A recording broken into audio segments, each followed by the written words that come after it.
जी बताएं जी, आज का जो सम्मेलन किया जा रहा है, क्या क्या मांगे हैं अपने परिचय के साथ। मैं सुरेंद्र रोहिला, एडवोकेट, मुख्य महासचिव ओबीसी ब्रिगेड। हमारा इस ओबीसी ब्रिगेड का आज कार्यकर्ता सम्मेलन है पूरे हरियाणा का, और इसका जो मुख्य उद्देश्य है वह ओबीसी समाज की अपनी मांगें बनवाने का है।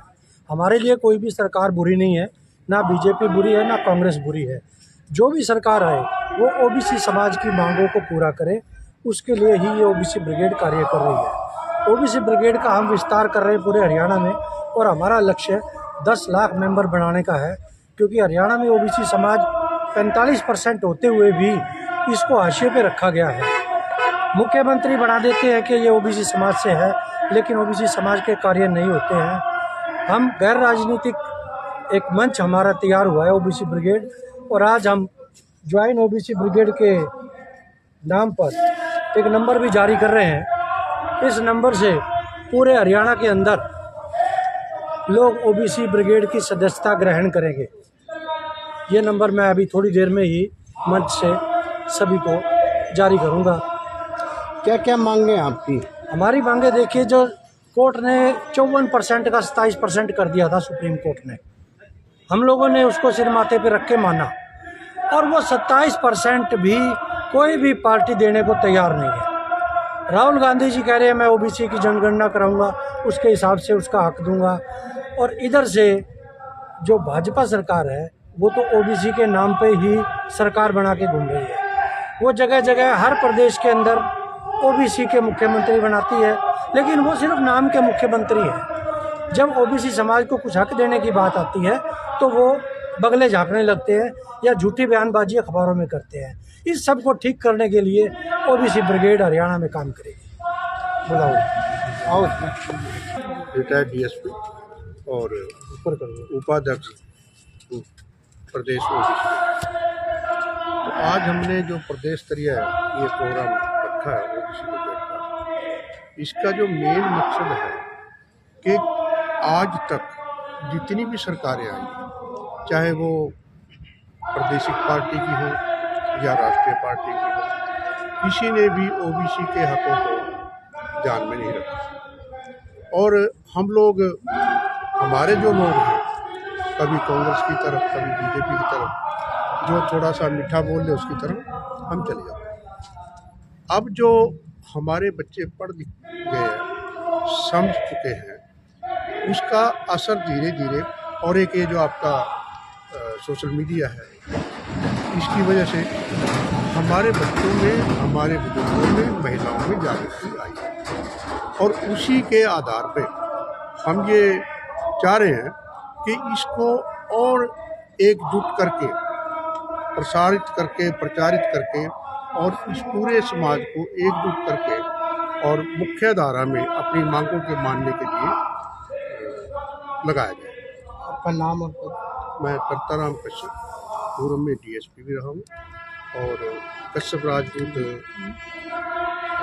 प्रदेश नहीं, ऐसा सत्ता पक्ष के साथ ज़्यादा रहते हैं। ऐसा कुछ नहीं है कि चुनौती तो है ही है। अगर चुनौती ना होती तो हमें धक्के खाने की क्या जरूरत थी, हमारे लोगों को दर ठोकरें खाने की क्या जरूरत थी। अपने हकों के लिए हम चुनौतियों को स्वीकार करते हैं और उसका समाधान करेंगे, उनको अपने समाज को इकट्ठा करेंगे। ओबीसी समाज को इतनी तादाद में है, बीजेपी कहती है ओबीसी हमारे साथ है, ओबीसी के बिना सरकार नहीं बन सकती, हम ओबीसी के रक्षक हैं, संरक्षक हैं, और जब कहीं देने की बात आती है, ऐसे ही कांग्रेस ने किया हमारे साथ। हम ये नहीं कहते किसी पार्टी ने हमारे साथ कोई न्याय किया है, हमारे साथ किसी भी पार्टी ने न्याय नहीं किया। तो इसलिए हमने गैर राजनीतिक जो संगठन हम तैयार कर रहे हैं, और इसके माध्यम से हम अपना हक लेंगे। प्रदेश संगठन मंत्री हूँ ओबीसी ब्रिगेड का, और जैसा कि हमारे फाउंडर मेंबर जो है, संस्थापक है ओबीसी ब्रिगेड के, सुरेंद्र रोहिला जी ने बताया है कि सरकार कोई भी हो, जो भी सरकार रही हो, हमें तो अपनी मांगों से मतलब है। हम जिस भी प्रकार की कोई मांग रखते हैं, आवश्यकता पड़ती है, समय समय पर ये संगठन आगे आते हैं और अपने समाज के हितों की बात करते हैं, उन मांगों को मनवा करके समाज का विकास और उत्थान की बातें करते हैं। इस प्रकार से आज हिसार के अंदर कार्यकर्ता का सम्मेलन हुआ और सफल सम्मेलन हुआ। सभी जिलों से यहाँ लगभग आए हुए हैं कार्यकर्ता और आप अपनी बात रख रहे हैं। इसी के साथ मैं भी यहाँ पहुँचा करनाल से, मैं अपनी टीम के साथ, और यहाँ आकर के हमें भी अपने विचार रखने का अवसर मिला। आप समझ सकते हैं इस देश में कैसी व्यवस्था है।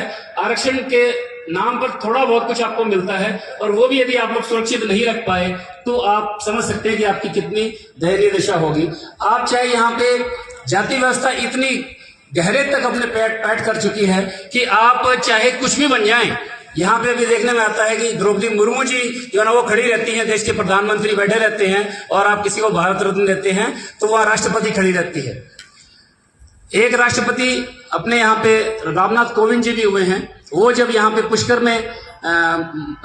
पुष्कर के धाम में गए थे तो उनको बाहर ही बैठ करके उनकी पूजा अर्चना करवाई गई और बाद में सीढ़ियों को भी दूध से धुलाया गया। तो मतलब ये जातिवादी व्यवस्था है। यहाँ पे आप कहाँ सर्वाइव कर पाएंगे वो देखिए। अब इसके अलावा आपको धर्म के पीछे तो धकेला जा रहा है, लेकिन धर्म के साथ साथ जो राष्ट्र की परिभाषा दी जा रही है आपको, हिंदू राष्ट्र की, सेक्युलर शब्द जो है ना वो हटाने की बिल्कुल संविधान से वो परिकल्पना चल रही है और धीरे दशा होगी वो आप खुद समझ सकते हैं। यहाँ पे आप देख लीजिए यूपी में भी जगह जगह एक मतलब कोई दलित का बच्चा यदि सब्जी बेचने के लिए चला जाता है ठाकुरों की बस्ती में तो उसको वो जाति पूछ करके उसकी टांग तोड़ चढ़ गए। तो इस तरीके की व्यवस्था में आपकी कहाँ जगह होगी। आप यदि राष्ट्र राम राज्य आ जाता है तो राम राज्य में आपको क्या हुआ।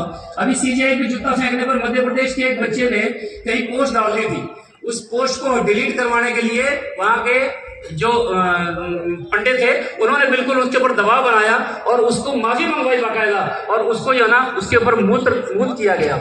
कैसा आपका निजाम होगा, कैसा आपका देश होगा, कैसे आपको वो परिकल्पना दी जा रही है, आप अपना भविष्य खुद तय कर लीजिए। जब तक आप अपने तबल साहब कहते हैं कि भाई जब तक आपका भुगतान खुद का नहीं होगा तब तक आप अपने हिस्से की कोई भी हक जो है ना आपको नहीं मिलेंगे।